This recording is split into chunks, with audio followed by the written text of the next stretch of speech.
Have you ever noticed, my friends, that the very hands you use to lift someone up are the same hands they later slap away? Have you ever wondered why the very people you poured your light into turned and treated you like darkness? This speech is for every soul who gave love, gave kindness, gave understanding, only to be met with rejection, resentment, and even hate. There is a reason why those with tender hearts, those with the deepest compassion, often find themselves misunderstood. There is a reason why those who shine the brightest sometimes feel the sharpest sting of rejection. When you walk into a room carrying light, you do not simply brighten the space. You reveal it. You uncover what is hidden in the corners. You draw attention to what has long been buried, and you remind those around you of the places in themselves they have tried to keep covered. And not everyone wants to see themselves so clearly. An empath does not need to speak loudly to be heard. Their presence speaks, their kindness speaks, their patience speaks. But here is the paradox. The same love that comforts one soul can feel like confrontation to another. When you offer compassion, you are not simply giving, you are showing the one receiving it where they were once empty. And not everyone has the courage to look at their emptiness. So instead of gratitude, they offer resistance. Instead of acceptance, they respond with resentment. There is a weight to being light in a world that is still learning how to embrace it. The sun rises every day, offering warmth, offering vision, offering growth. Yet not everyone looks toward the sun with admiration. Some close their blinds, some hide in the shade, some curse its heat, forgetting it is the very thing that allows them to live. And so it is with those who carry light inside them. The gift you bring does not always feel like a gift to those who are not ready to receive it. Have you noticed, my friends, that people will often criticize what they secretly admire? They will mock what they wish they had. They will call foolish what they themselves cannot embody. This is why your gentleness may be called weakness, though it is the strongest force on earth. This is why your patience may be mistaken for passivity, though it takes extraordinary courage to stay kind in a cruel world. And this is why your love may be met with hostility, because to love without condition exposes the fragility of those who only know how to love when it is convenient. You see, when you are light, you carry truth with you, and truth unsettles those who are not ready to face it. Think about it. When you smile at someone who is determined to be bitter, your smile is not just a gesture, it is a challenge.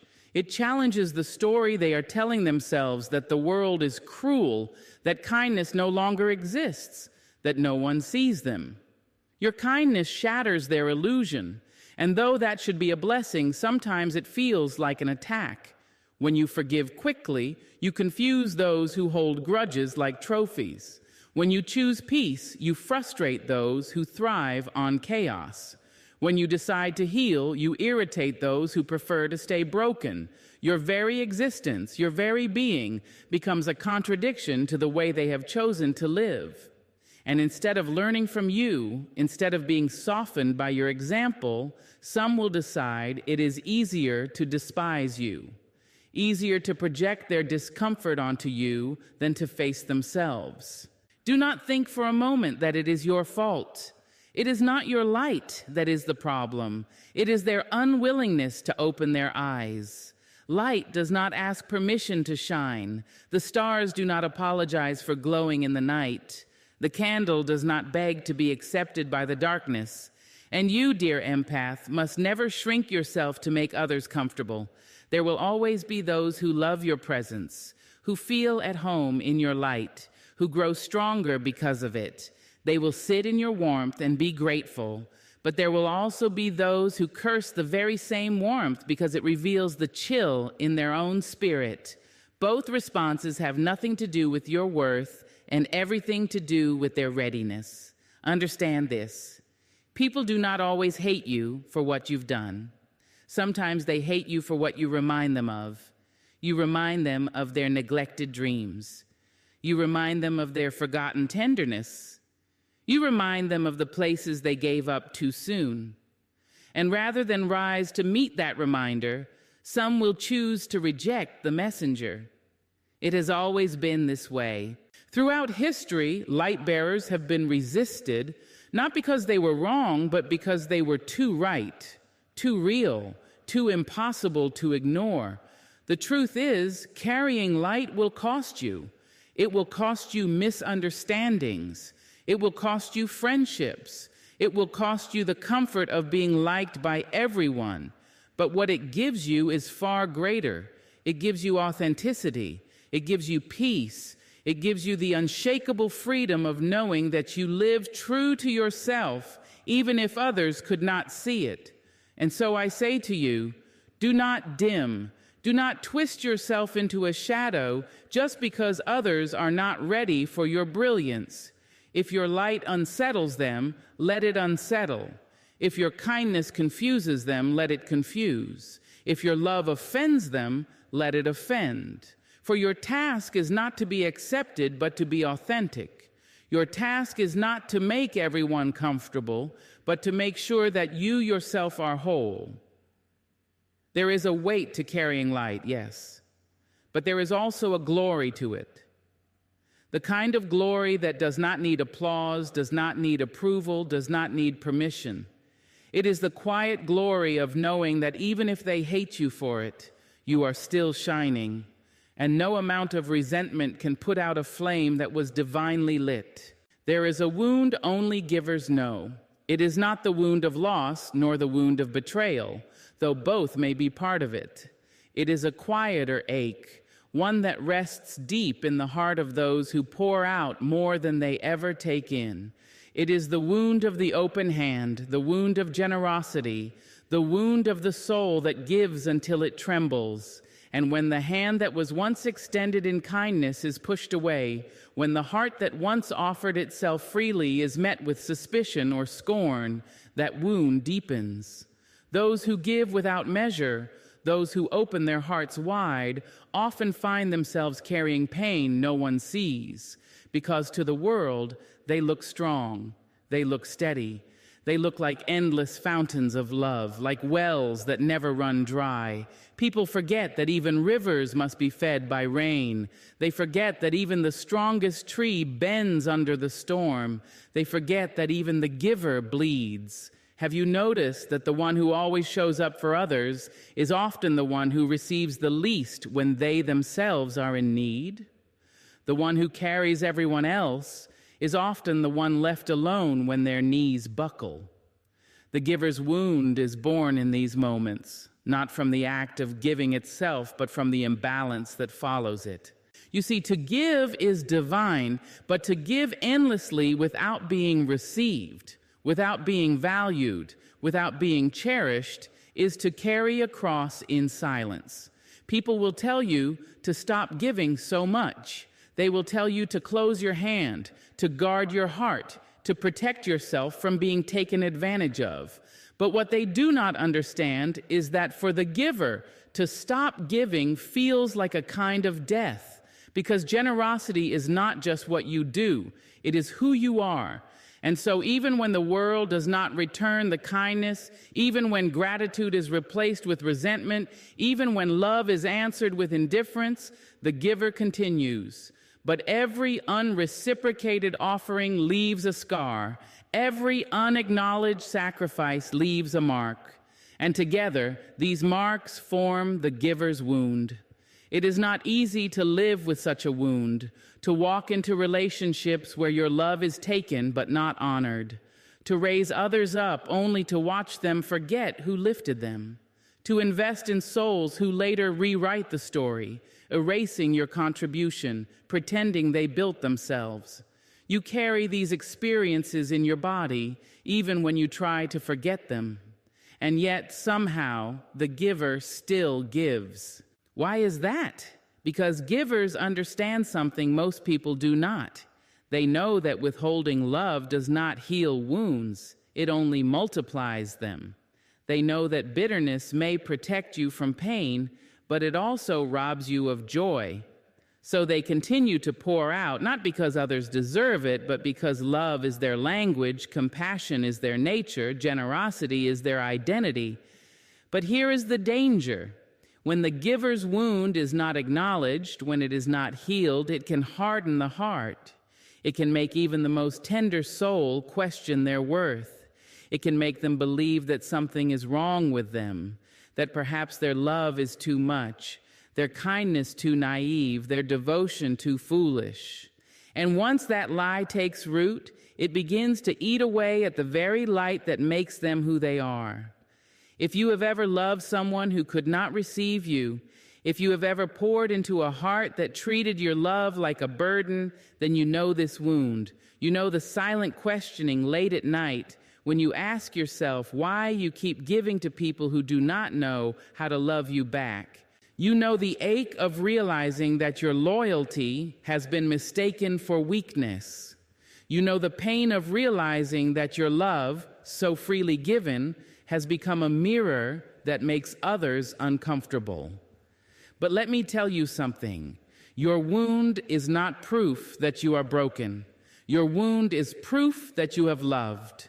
It is proof that you dared to show up in a world that often rewards selfishness. It is proof that you chose compassion when cruelty would have been easier. And though it hurts, though it aches, though it bleeds, the wound of the giver is also the mark of the brave. Yes, there will be those who resent you for reminding them of their emptiness.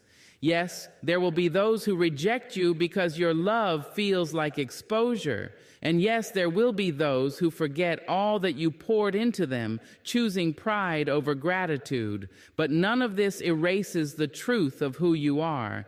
None of this takes away the beauty of your giving. None of this diminishes the power of your love.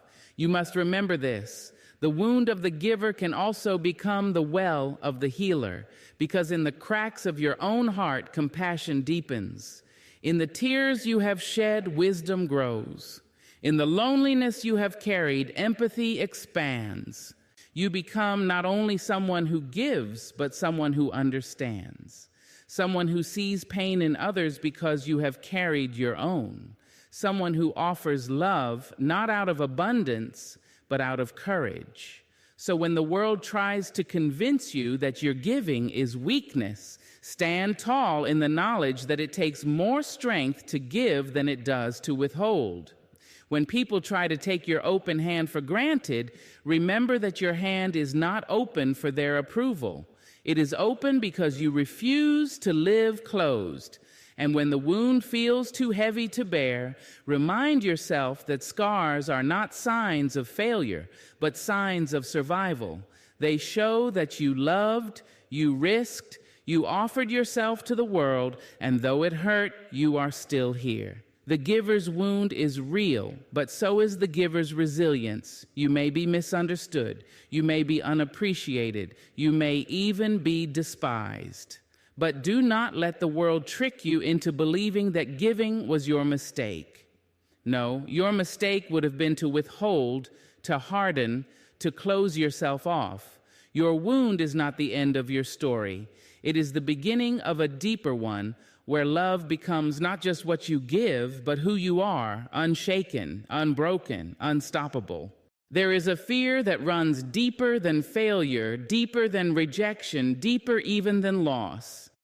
It is the fear of being seen, the fear of standing uncovered without the shield of pride, without the armor of pretense, without the masks that so many learn to wear from childhood. We live in a world where people are celebrated for the image they project, not the truth they carry. Applause comes more quickly for the performance than for the soul. And so, most people craft a version of themselves that feels safer, more acceptable, more polished. But when an empath steps into their life, when someone with a heart like yours looks past the costume, past the performance, past the smile that doesn't reach the eyes, that is when fear rises. You do not look at people the way others do. You do not stop at the surface, at the rehearsed words, at the polished presentation. You look deeper. You feel the tremble behind the laughter. You sense the heaviness behind the confidence. You notice the shadow hiding in the corner of their spirit. And to many, that kind of seeing is not a gift. It is a threat. Because if you can see them without their mask, then their mask no longer protects them. And what will they be without it? People wear masks for reasons that run deep. Some wear them because of shame, shame of not being enough, shame of being too much, shame of a past they would rather keep buried. Some wear them because of fear, fear of rejection, fear of abandonment, fear of not being loved as they truly are. Some wear them because of pride, pride that refuses to admit weakness, pride that clings to control, pride that resents vulnerability. Whatever the reason, the mask becomes their shield. And you, dear empath, with your soft eyes and your listening heart, dismantle that shield without even trying. You do not ask for the truth, you simply reflect it back. You do not demand their authenticity, but your presence calls it forth. And for many, that is unbearable. Imagine standing in front of a mirror that does not show your clothes, your smile, or your posture, but your soul. Imagine being unable to hide the fear you carry, the insecurity you mask, the longing you've buried. That is what it feels like to be seen by someone who sees beyond masks. And most people, when confronted with such raw exposure, do not lean in. They run, or worse, they fight. They decide that the one who saw them must be the enemy. They convince themselves that you are dangerous, not because you harmed them, but because you witnessed them. It is easier to hate the one who saw you than to face the truth of what was seen. It is easier to accuse the mirror than to accept the reflection. That is why empaths often become targets of resentment from those they've only helped. Not because they said the wrong words, not because they gave the wrong love, but because their very presence unmasked someone who was not ready to be unmasked. There is a certain cruelty in this, is there not? You give love, you give patience, you give understanding. You think your compassion will be welcomed, and sometimes it is. But other times it is treated like intrusion. You thought you were building trust, but they thought you were tearing away their defenses. And in a way you were, not to harm them, but to free them, not to expose them, but to remind them they did not need the mask in the first place. Yet people cling to their illusions tighter than they cling to the truth. They would rather be admired for who they pretend to be than loved for who they are. This fear of unmasking does not just exist in strangers. It exists in families, in friendships, in lovers. You may notice it when someone flinches as you name the thing they thought they hid so well.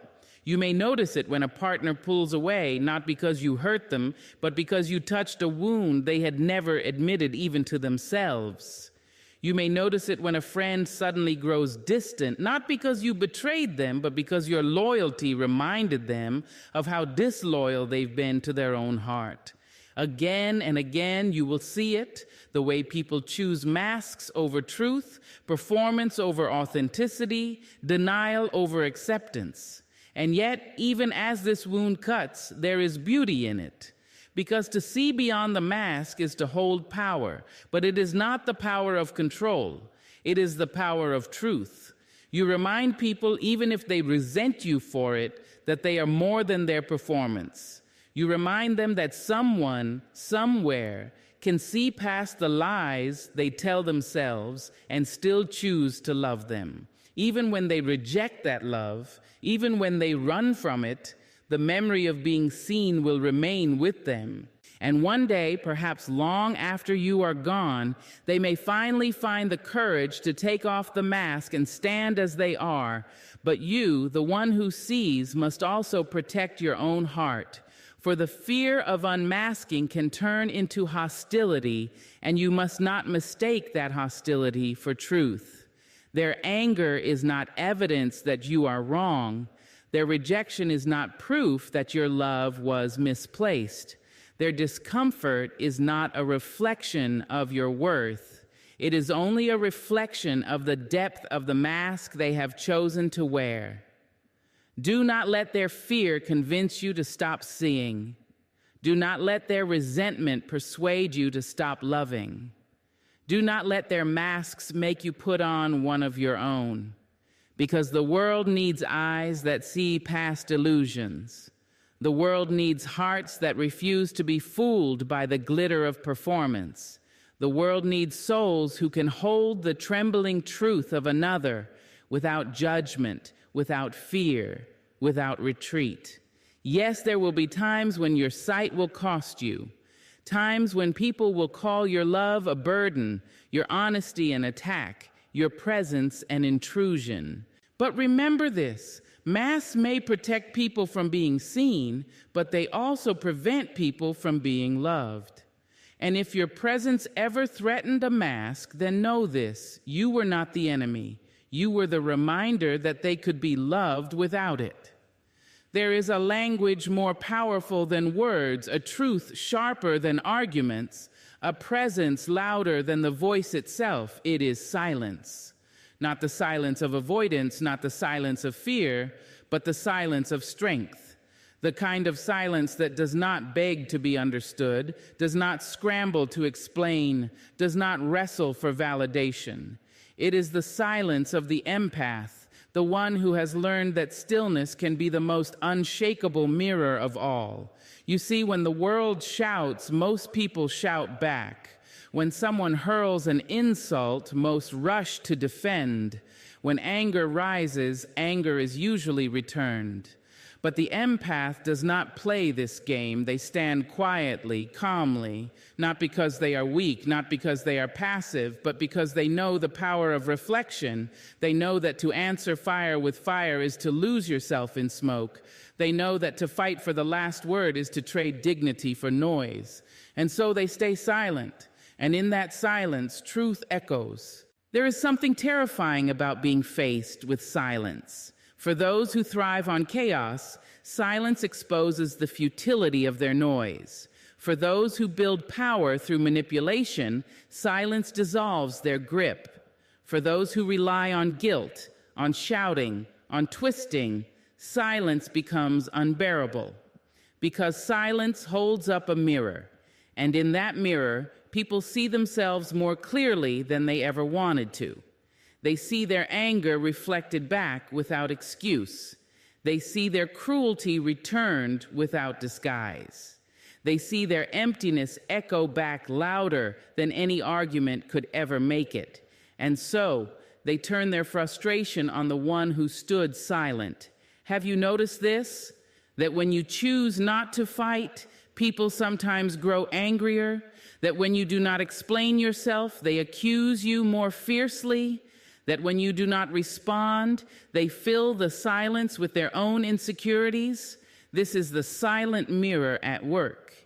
You did not have to speak. Your silence spoke for you. And sometimes what it says is unbearable for others to hear. The empath's silence is not emptiness. It is fullness. It is the fullness of restraint, the fullness of understanding, the fullness of refusing to lower yourself to the level of chaos. It is a discipline, a strength, a wisdom. But to those who need noise to survive, it feels like suffocation. They want you to argue back so they can twist your words. They want you to scream so they can call you unkind. They want you to explain so they can pretend you are guilty. When you deny them this, when you simply let the mirror stand, they are left only with themselves. And for many, that is the scariest place to be. Silence is not always comfortable for the empath either. There is a deep temptation to explain yourself, to defend your intentions, to prove your heart. You want to make them see that you meant no harm, that your love was sincere, that your actions were pure. But explanation rarely changes the mind of someone committed to misunderstanding you.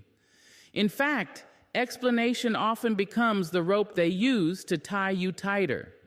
Silence, though painful, is sometimes the only path to freedom. There is a profound dignity in not defending yourself against lies. There is an unshakable strength in not fighting with those who are determined to misunderstand you. Your silence does not mean you have no answer. Your silence means their accusations are not worthy of one. Your silence says, I will not waste the truth on ears that refuse to hear it. The silent mirror is not always gentle. It can break illusions, shatter egos, and strip away pretenses. It forces people to confront the reality of their own reflection. And because of this, many will hate you for it. They will call you cold, when in truth you are calm. They will call you distant, when in truth you are discerning. They will call you unkind, when in truth you are unwilling to enter their battlefield. They mistake your silence for absence, but in reality, your silence is presence, the strongest kind of presence. In your silence, you refuse to carry what is not yours. You refuse to pick up the guilt someone tried to hand you. You refuse to wear the shame someone tried to place on your shoulders. You refuse to bend under accusations that were never yours to bear. And so you stand quietly, steadily, holding the mirror. And whether they rage or crumble, whether they walk away or lash out, your silence remains. Do not underestimate how much courage this takes. To stay silent when wrongly accused is to swallow pride. To remain calm when provoked is to master yourself. To hold peace in the face of attack is to rise above the ordinary. This is not weakness. It is wisdom clothed in restraint.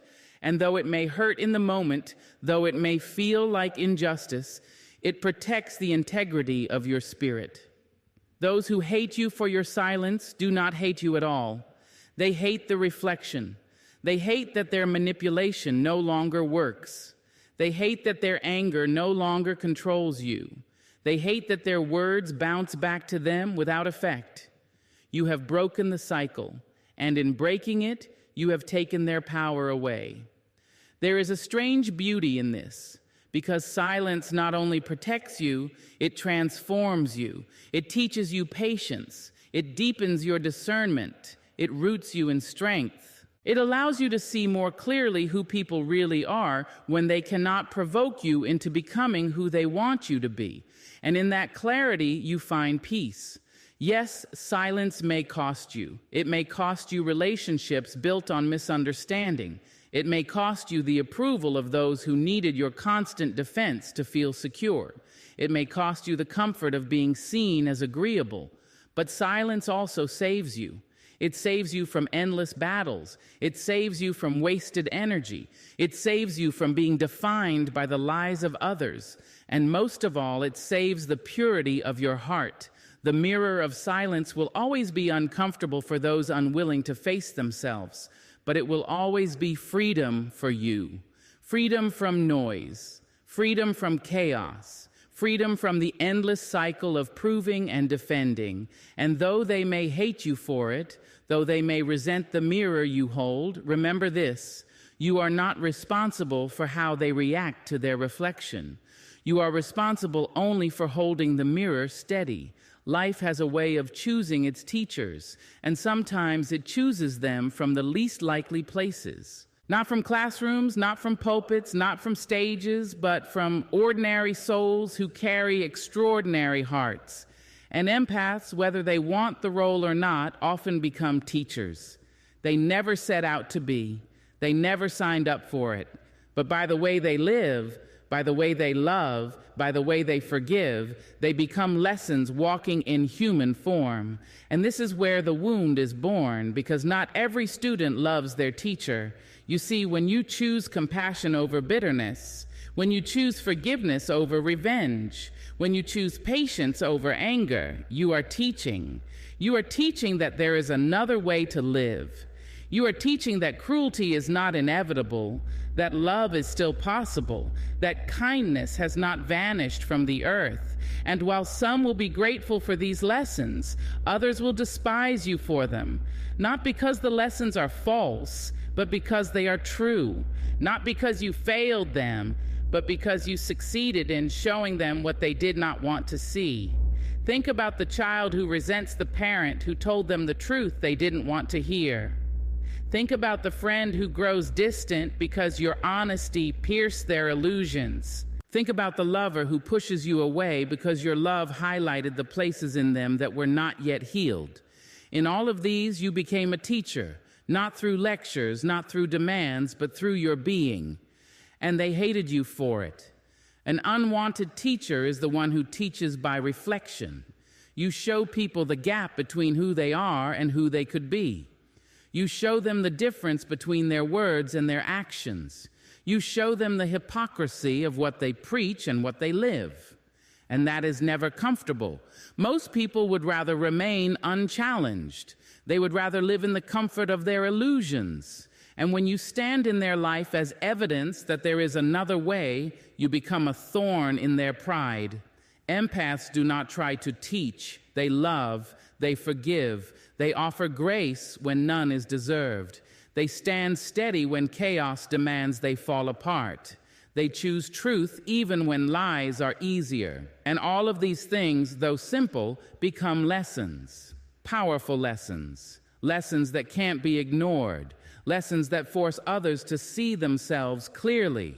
And here lies the tension. People do not always bless the ones who reveal their truth. They often curse them. There is an old saying, when the student is ready, the teacher will appear.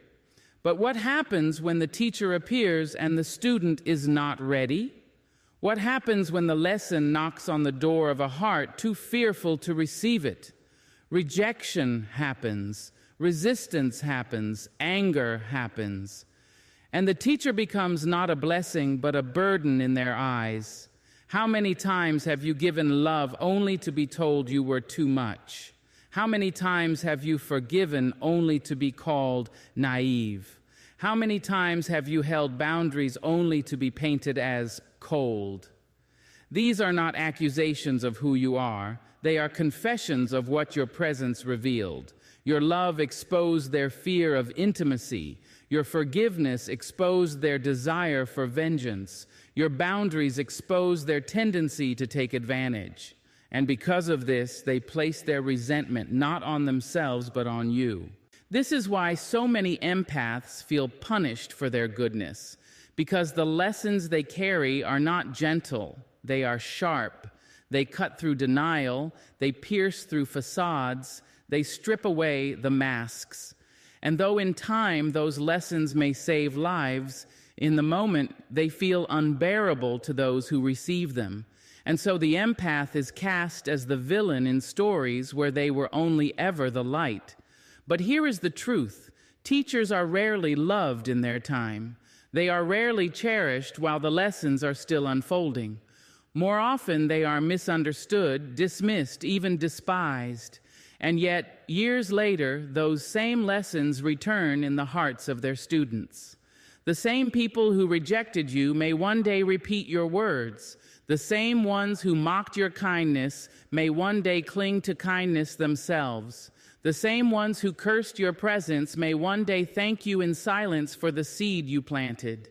You may never hear the gratitude. You may never receive the acknowledgement. You may never be celebrated for the lessons you carried. But that does not mean the teaching was in vain. Lessons live on long after the teacher has left the room. They take root quietly in the soil of memory, in the cracks of conscience, in the hidden places of the heart. And though people may never admit it, your presence changed them. The burden of being the unwanted teacher is heavy. It means being misunderstood. It means being mischaracterized. It means being hated not for what you did, but for what you revealed.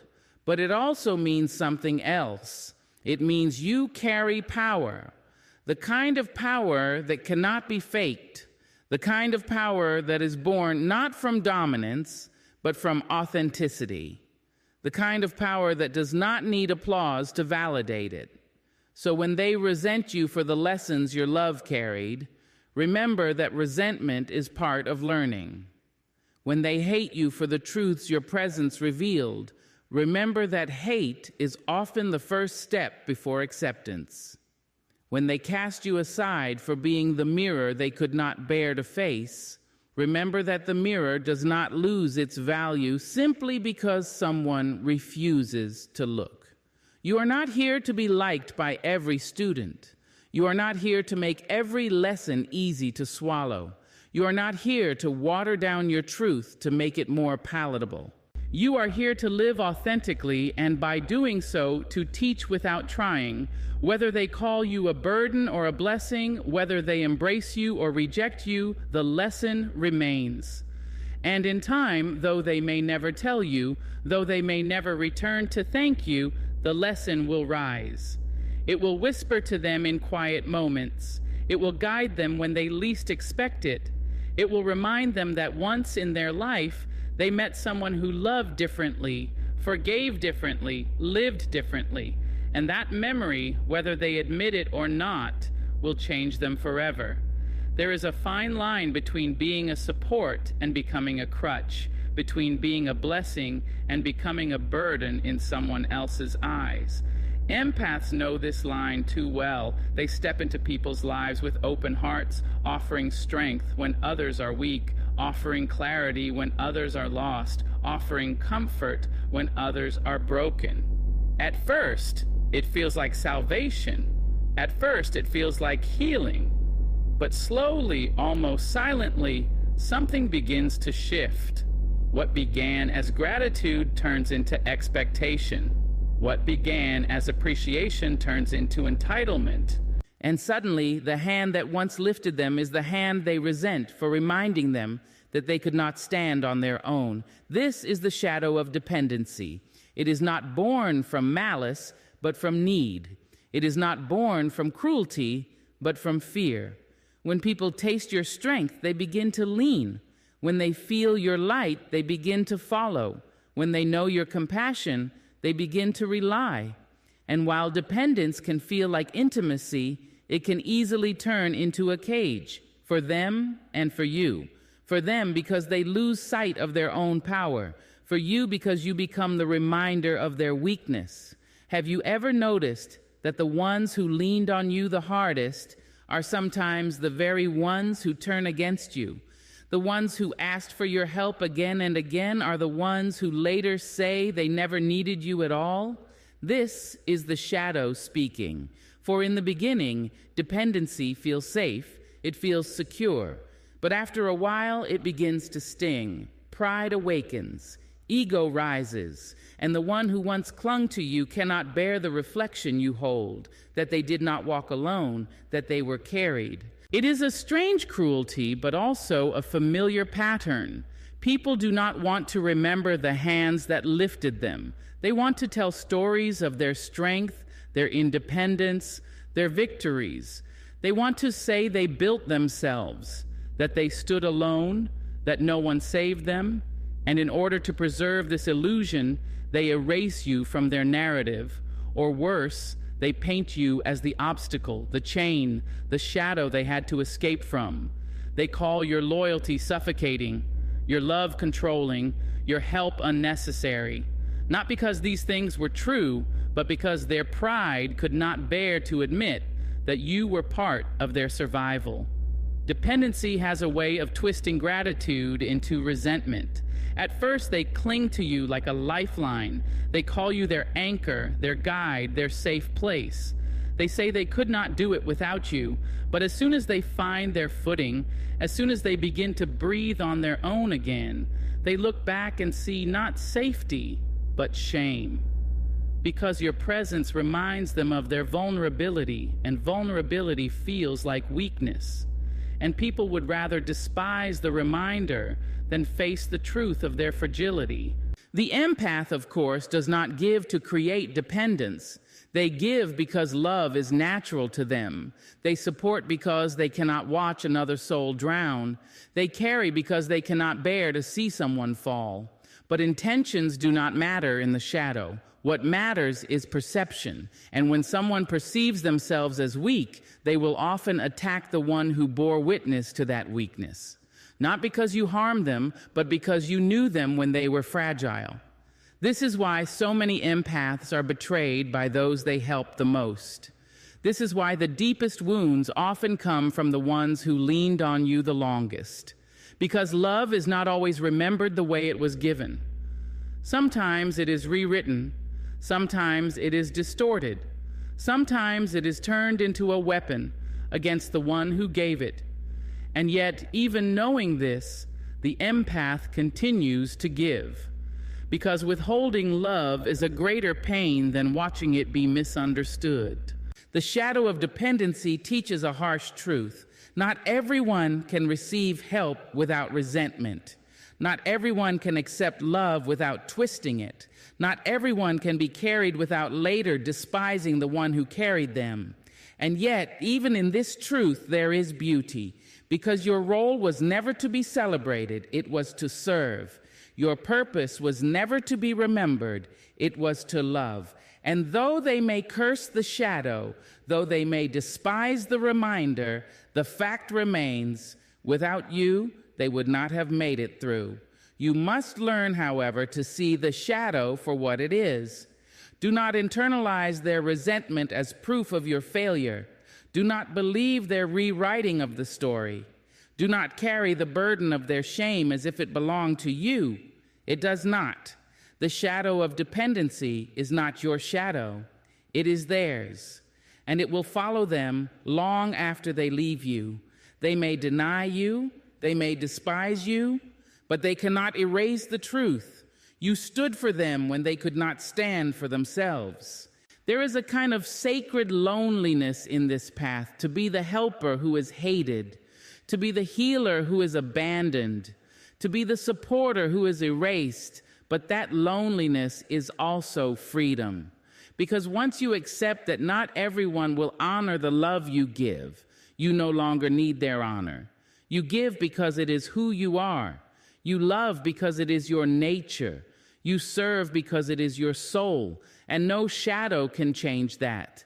Yes, dependency breeds resentment. Yes, pride twists gratitude into hostility. Yes, people may hate you for reminding them of when they were fragile. But none of this makes your love less true. None of this makes your compassion less holy. None of this makes your gift less necessary. For even in their denial, even in their rejection, they were changed by you. They will never admit it, but they will never forget it, because no one forgets the one who carried them when they could not walk. The shadow of dependency is real. It will follow you as long as you choose to love in a world where pride reigns. But it does not define you.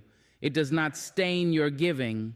It does not diminish your heart. For shadows may twist the truth, but they cannot erase it.